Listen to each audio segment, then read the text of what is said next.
যাদবপুর কাণ্ডের ঘটনায় পথে নেমে প্রতিবাদ। ৩রা মার্চ রাজ্য জুড়ে ছাত্র ধর্মঘটের ডাক দেয় বাম ছাত্র সংগঠন। পথে নামে এআইডিএসও। ব্যাপক প্রভাব পড়ে মেদিনীপুরে।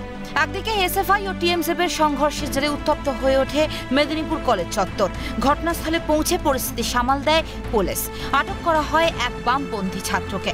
পাশাপাশি এসএফআই এর ছাত্র ধর্মঘটকে কেন্দ্র করে ব্যাপক উত্তেজনা ছড়ায় বিদ্যাসাগর বিশ্ববিদ্যালয়ের বাংলা বিভাগে। ঘটনায় বেশ কয়েকজন এআইডিএসওর কর্মীকে আটক করে পুলিশ। বুধবার সাংবাদিক সম্মেলন করে মেদিনীপুর মহিলা থানার বিরুদ্ধে ক্ষোভ উগরে দিয়েছেন এআইডিএসওর নেতা কর্মীরা।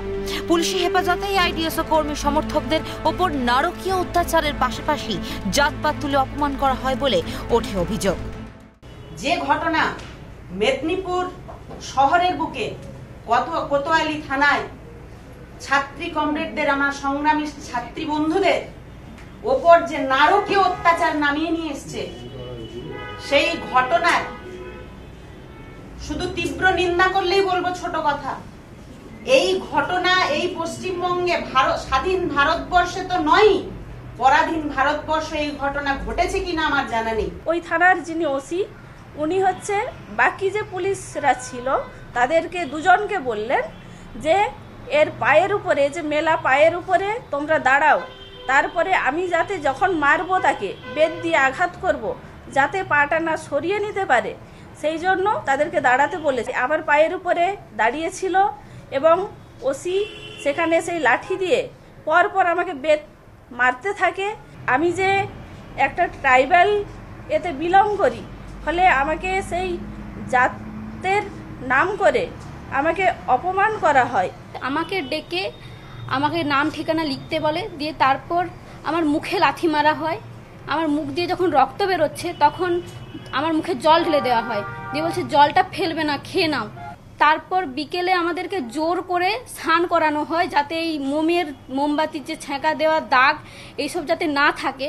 মারতে মারতে আমি যখন সেন্সলেস হয়ে যাই, একটা পাশের ঘরে নিয়ে যাওয়া হয় এবং আমার যখন একটু সেন্স আসে, দেখি তারা আলোচনা করছেন যে এমনভাবে মারা হোক ওদের যেন আগামী দিনে ওরা আর এভাবে আন্দোলনে আসতে ভয় পায়, একদম ওদের মুচড়ে দেওয়া হোক। সাংবাদিক সম্মেলনে একটি ছবি প্রকাশ্যে আনেন এআইডিএসওর রাজ্য সভাপতি মণিশঙ্কর পট্টনায়ক, যেখানে দেখা যাচ্ছে এআইডিএসওর মহিলা কর্মীদের চ্যাংদোলা করে তুলে নিয়ে যাওয়া হচ্ছে। নজরে আসে পুলিশের অতি সক্রিয়তা। এই প্রেক্ষিতে মহিলা ওসির শাস্তির দাবি জানানো হয়েছে। একই সঙ্গে শাসক দলকে নিশানা করে কটাক্ষ, মুষ্টিমেয় মানুষের স্বার্থ রক্ষা করতে গিয়ে তাদের বদান্যতায় যারা বারবার রাজনীতির অলিন্দে ঘুরপাক খেতে চাইছেন, তারা এই রকম পরিস্থিতির সৃষ্টি করবেন। দিয়ে কি মনে হচ্ছে, এটা কি আমাদের দেশের কোনো সীমান্ত এলাকা? মুখ্যমন্ত্রীর কাছে আমাদের সাথীরা চিঠি লিখেছেন এবং সেখানে তারা স্পষ্টতই দাবি জানিয়েছেন যে এর বিহিত করতে হবে, শাস্তির ব্যবস্থাপনা করতে হবে। আমরা স্পষ্টত মনে করি, আমরা ভীষণ আন্তরিকভাবে মনে করি যে এই আক্রমণটা কেবল আমাদের সংগঠনের ওপর কিংবা আমাদের কয়েকজন আমাদের সাথীর ওপর নয়, জনগণের ওপর নির্ভরই করেন না।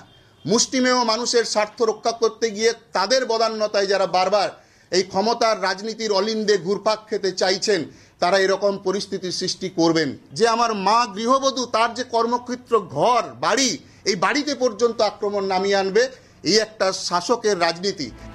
যদিও বামপন্থী ছাত্র সংগঠনের তোলা অভিযোগ মানতে নারাজ জেলা পুলিশ সুপার। তার দাবি, গণতান্ত্রিক পরিবেশ রক্ষা করার জন্য সেদিন যেটা করা উচিত ছিল সেটাই করা হয়েছে।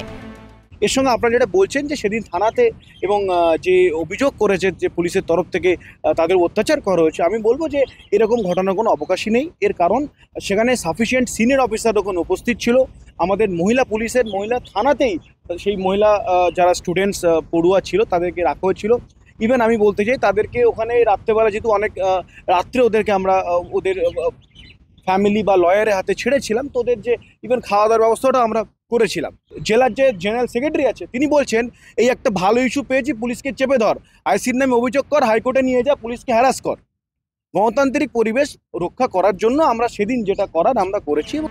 এখানে দেখার জল কত দূর গড়ায়। ক্যামেরায় পুষ্পা দেবনাথের সঙ্গে খালেদ জামাল ও অভিষেক চক্রবর্তীর রিপোর্ট, ক্যালকাটা নিউজ।